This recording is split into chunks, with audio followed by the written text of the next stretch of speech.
You're listening to the audio production of the complete King Raven Trilogy by Stephen R. Lawhead, published by Thomas Nelson and read by Adam Verner. Hood by Stephen Lawhead, published by Thomas Nelson and read by Adam Verner. Prologue. The pig was young and wary, a yearling boar timidly testing the wind for strange scents, as it ventured out into the honey-coloured light of a fast-fading day. Bran ap Brychan, Prince of Elfael, had spent the entire day stalking the greenwood for a suitable prize, and he meant to have this one.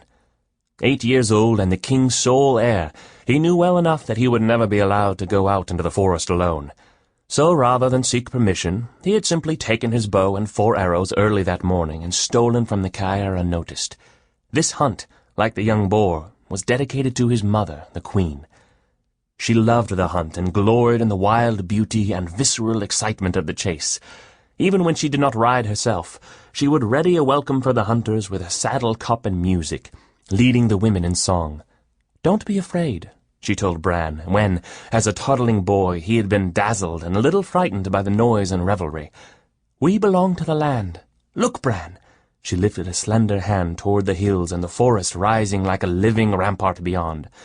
"All that you see is the work of our Lord's hand. We rejoice in his provision."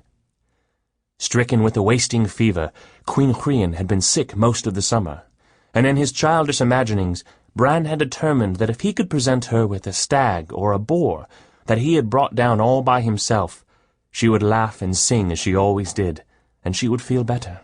She would be well again. All it would take was a little more patience and, still as a stone, he waited in the deepening shadow. The young boar stepped nearer, its small, pointed ears erect and proud. It took another step and stopped to sample the tender shoots of a mallow plant.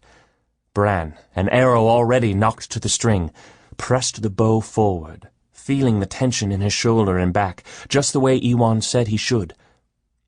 "Do not aim the arrow," the older youth had instructed him. "Just think it to the mark. Send it on your thought, and if your thought is true, so too will fly the arrow."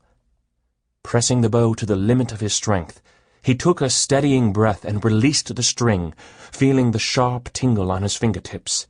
The arrow blazed across the distance, striking the young pig low in the chest behind the front legs.